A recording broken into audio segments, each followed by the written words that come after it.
2026 সাল হতে যাচ্ছে ভারতীয় সিনেমার ইতিহাসে একটা অন্যতম ইন্টারেস্টিং বছর। বলিউড এবং সাউথ ইন্ডিয়া দুই দিক থেকেই থাকছে বিশাল বাজেটের হাই ভোল্টেজ সব সিনেমা, এবং আজকে বেশ কয়েকটা মোস্ট অ্যান্টিসিপেটেড প্রজেক্ট নিয়ে কথা বলবো, যেগুলো 2026-এ রিলিজ পেতে যাচ্ছে বলিউড অ্যান্ড সাউথ ইন্ডিয়ায়। সো বিগ বাজেটের মধ্যে প্রথমেই যার নাম আসবে 2026-এ সেটা হচ্ছে রামায়ণা পার্ট 1। প্রায় 800 থেকে 900 কোটি রুপির এই বাজেটের সিনেমায় ভিএফএক্স এর কাজ তো হেভি রয়েছে, এবং রণবীর কাপুর অলরেডি তার পোর্শনের কাজ কিন্তু শুট করে ফেলেছে, এবং নিতেশ তিওয়ারি এখন হলিউডের স্টুডিওতে রাত দিন এক করছেন ভিএফএক্স এর প্রজেক্ট নিয়ে। এন্ড সবাই জানে যে এখানে রাম চরিত্রে থাকছে রণবীর কাপুর এবং রাবণ চরিত্রে থাকছে কেজিএফ স্টার ইয়াশকে নিয়ে যখন কথা হচ্ছে, তখন ইয়াশের কামব্যাক প্রজেক্ট কিন্তু আরেকটা রয়েছে, সেটা হচ্ছে টক্সিক। কেজিএফ এর পর ইয়াশ কবে আসবে এটা নিয়ে সবার একটা তুমুল আগ্রহ ছিল, এবং টক্সিক অ্যানাউন্সমেন্টের পর সেই আগ্রহের মাত্রাটা একদম তুঙ্গে চলে যায়। যদিও টক্সিকে সেই অর্থে তেমন কোনো প্রমোশনাল ম্যাটেরিয়ালস আসেনি, তবে এই সিনেমাটা রিলিজ পেতে যাচ্ছে ঈদ উল ফিতর 2026-এ 19 মার্চের দিকে। এবং এই টক্সিক সিনেমাটা একটা পিরিয়ডিক ড্রামা হতে চলেছে, এবং যেখানে মাফিয়া টাইপ গল্প থাকবে। এবং এই সিনেমার মুম্বাইয়ের স্কেজুয়ালের শুটিং শেষ, বেঙ্গালুরুর শেষ মুহূর্তের অ্যাকশন দৃশ্য শুট করছে ইয়াশ।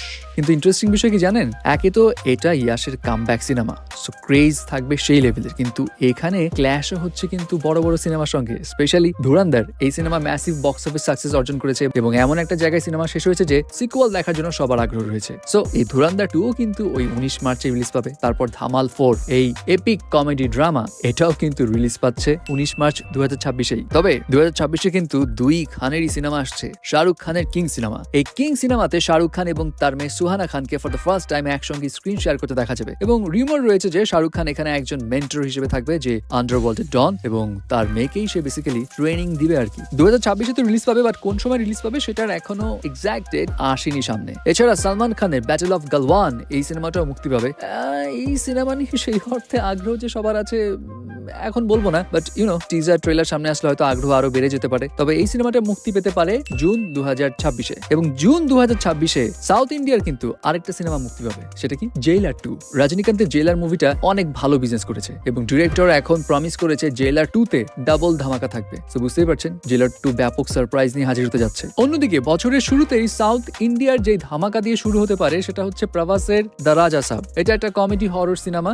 ধামাকা এখন বলছি, বাট রিলিজের পর কি হবে বলা একটু মুশকিল, কারণ এই মুভি নিয়ে অনেকের একটু কনফিউশনও আছে। রাজা সাব মুভিটার প্রমোশনাল ম্যাটেরিয়ালস গুলো সেই অর্থে হাইপ ক্রিয়েট করতে না পারলেও অনেকেই আশাবাদী রিলিজের পর হয়তো কাহিনী বদলেও যেতে পারে। তবে রাজা সাব কিন্তু ওই জানুয়ারির পোঙ্গাল উৎসবে একাই মুক্তি পাচ্ছে না, এখানে থালাপতি বিজয়ের লাস্ট সিনেমাও মুক্তি পাচ্ছে, যেটা নাম জানা নয়া গানা। আর এটা যেহেতু থালাপতি বিজয়ের লাস্ট সিনেমা, সো এই মুভি নিয়ে অডিয়েন্সদের একটা আলাদা ইমোশনাল অ্যাটাচমেন্ট থাকবে, ভালো হোক বা খারাপ হোক, এবং সেই ক্ষেত্রে প্রভাসের জন্য একটু চ্যালেঞ্জ হয়ে যেতে পারে। এখানে কিন্তু শেষ না, রণবীর কাপুরের কিন্তু আরেকটা মুভি আছে 2026-এ, সেটা কি love and war. Sanjay Leela ভান্সালির ওয়ার এই ড্রামাতে রণবীর কাপুর ছাড়াও থাকছে আলিয়া ভাট এবং ভিকি কৌশল, এবং এটা হবে একটা ট্রাই লাভ স্টোরি, মানে ত্রিভুজ প্রেমের গল্প। সো এই তো ছিল 2026-এর মোস্ট হাইপড প্রজেক্ট, যেগুলো সাউথ ইন্ডিয়া এবং বলিউডে রিলিজ পেতে যাচ্ছে। হ্যাঁ, আরো কিছু লিস্ট হয়তো থাকতে পারে, কনফার্মেশন আসলে হয়তো বোঝা যাবে, এবং এগুলোর মধ্যে কোনটা নিয়ে আপনি বেশি এক্সাইটেড জানাবেন কিন্তু।